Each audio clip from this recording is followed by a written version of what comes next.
Nggak satuin gitu. Oh, di dalam. Wes, mulai. Jadi mulai enggak nih? Ya, mulai. Assalamualaikum warahmatullahi wabarakatuh.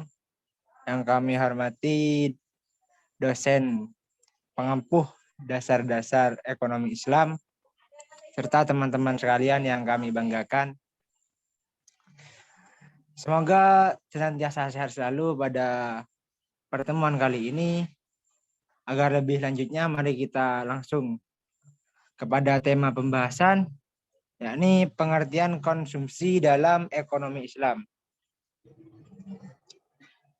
Untuk sebelum dimulainya acara, mari kita berdoa sejenak dengan bacaan Al-Fatihah. Al-Fatihah. Oke, langsung saja kepada pemateri pertama. Waktu dan tempat dipersilahkan.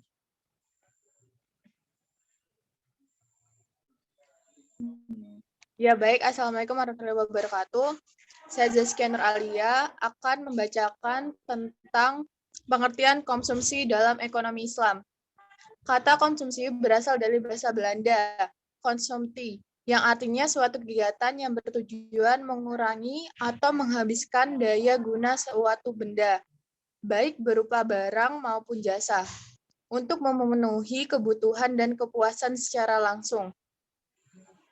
Konsumsi merupakan pemakaian atau penggunaan manfaat dari barang dan jasa.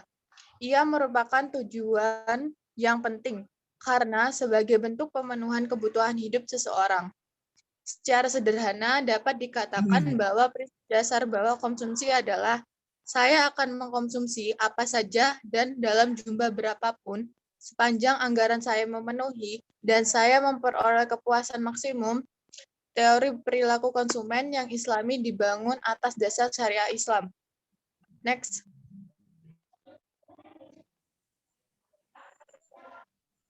Oke, karena kembali pada narasumber kedua, penjelasan yang lebih lanjut mungkin dipersilahkan, waktu dan tempat kami aturkan. Baik, Assalamualaikum warahmatullahi wabarakatuh. Dalil tentang konsumsi. Yang pertama, anjuran untuk tidak berlebih-lebihan dalam konsumsi.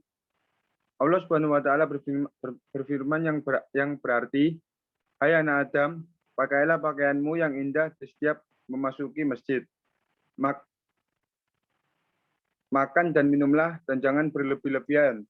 Sesungguhnya Allah tidak menyukai orang-orang yang berlebihan." Quran Surat Al-A'raf ayat 7. Ayat 31. Berdasarkan ayat ini dan sunnah yang semakna dengan ayat itu, maka disunahkan untuk mempercantik diri setiap kali melakukan sholat, terutama sholat Jumat, sholat jamaah, dan sholat Idul Fitri. Memakai parfum dan bersiwak merupakan pelengkap dan dalam menghiasi diri. Selain itu, ayat ini juga merupakan anjuran untuk tidak berlebih-lebihan dalam berkonsumsi. Lanjut. Oke, next pada materi selanjutnya tentang yang telah Deva sampaikan, mungkin bisa lanjutkan oleh pemateri selanjutnya. Waktu dan tempat kami persilahkan. Yang kedua, anjuran mengkonsumsi yang baik dan halal. Allah Subhanahu wa taala berfirman, "Hai sekalian manusia, makanlah yang halal lagi baik dari apa yang terdapat di bumi, dan janganlah kamu mengikuti langkah-langkah syaitan, karena sesungguhnya syaitan itu adalah musuh yang nyata bagimu." Al-Quran Surat Al-Baqarah Surah 2 ayat 168. Allah menyuruh hambanya yang beriman memakan yang baik-baik dari rezeki yang telah dianugerahkan kepada mereka. Ketiga, mengkonsumsi sesuatu dengan menyebut nama Allah. Allah Subhanahu wa taala berfirman yang artinya, maka makanlah binatang-binatang yang halal yang disebut nama Allah ketika menyembelihnya. Jika kamu beriman kepada ayat-ayatnya, Al-Quran Surat Al-An'am Surah 6 ayat 118. Allah memperbolehkan kepada hambanya yang beriman memakan sembelihan yang dibacakan nama Allah atasnya. Sekian dari saya kembalikan kepada moderator. Oke, kami kembali pada kami pribadi. Kami di sini akan menjelaskan dan melanjutkan materi yang dari Mbak Intan. Oke, untuk PPT bisa di next. Keempat, dalam mengkonsumsi harus punya prinsip menghalalkan yang halal dan mengharamkan yang haram. Hal ini sebagaimana yang dijelaskan pada firman Allah yang terdapat pada surah Al-A'raf ayat 157 yang menjelaskan tentang siapa yang wajar mendapatkan rahmat Allah, yaitu mereka yang bertakwa. Bertakwa yang mengeluarkan zakat dan percaya kepada Allah serta Rasul-Nya. Orang yang meraih rahmat Allah adalah orang yang terus-menerus dan tekun mengikuti Nabi Muhammad yang selalu mengajak orang-orang Yahudi dan Nasrani kepada yang ma'ruf atau sahih atau baik, seperti itu. Ayat ini juga menganjurkan kepada umat Islam untuk menghalalkan segala yang baik dan mengharamkan segala yang buruk. Dan next yang kelima, yakni larangan bakhil atau kikir dan boros dalam berkonsumsi. Sebagaimana firman Allah yang artinya, dan janganlah kamu jadikan tanganmu membelenggu kepada lehermu, dan janganlah kamu terlalu mengulurnya, karena itu kamu menjadi tercela dan menyesal. Surah Al-Isra ayat 29. Maksudnya ialah janganlah kamu bakhil dan tidak mau memberi apapun kepada siapa saja. Jangan infak lalu ke sesuatu yang luar kemampuanmu. Mungkin sekian yang materi kami sampaikan. Kita next pada pemateri selanjutnya. Mungkin waktu dan tempat kami persilahkan. Baik, perkenalkan nama saya Intan Sri Pusti. Saya akan melanjutkan materi selanjutnya yaitu dalil ke-6. Dalil ke-6 yaitu Allah menjelaskan tentang kesederhanaan. Sebagaimana dalam firman Allah Subhanahu wa taala yang artinya, hai orang-orang yang beriman, janganlah kamu haramkan apa-apa yang baik yang telah Allah halalkan bagi kamu. Dan janganlah kamu melampaui batas. Quran Surat Al-Madinah ayat 87. Arti penting ayat ini adalah kenyataan bahwa kurang makan dapat mempengaruhi pembangunan jiwa dan tubuh. Demikian pula, bila produksi secara berlebihan, tentu akan ada pengaruhnya pada perut. Sekian penjelasan dari saya kembalikan ke moderator.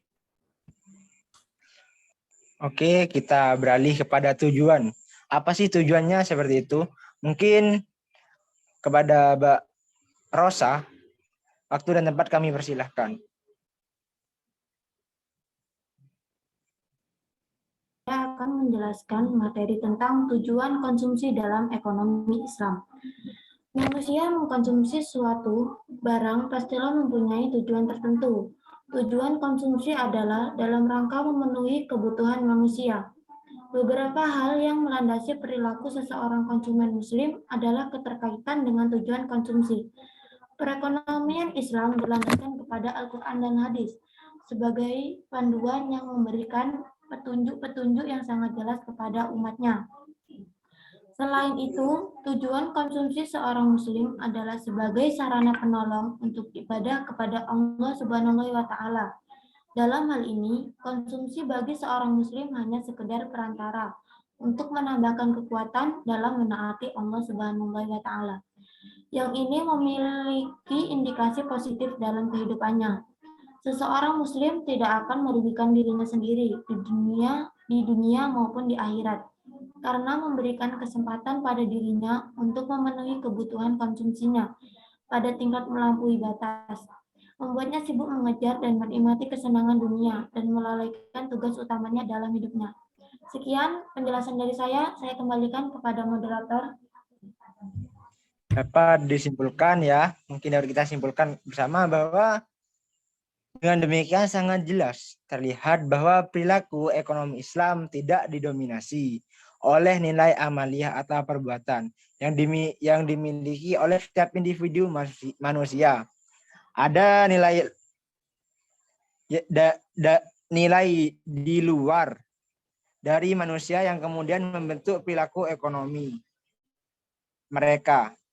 Nilai tersebut adalah Islam itu sendiri, yang diyakini sebagai tuntunan utama dan dalam hidup dan kehidupan manusia. Mungkin itu yang dapat kita simpulkan dari materi yang disampaikan oleh para pembicara tadi. Mungkin kurang lebihnya mohon maaf kepada teman-teman, mungkin ada tutur kata yang salah, baik secara tidak sengaja ataupun disengaja. Kurang lebihnya mohon maaf. Assalamualaikum warahmatullahi wabarakatuh. Waalaikumsalam warahmatullahi wabarakatuh. Gimana? Sudah ya?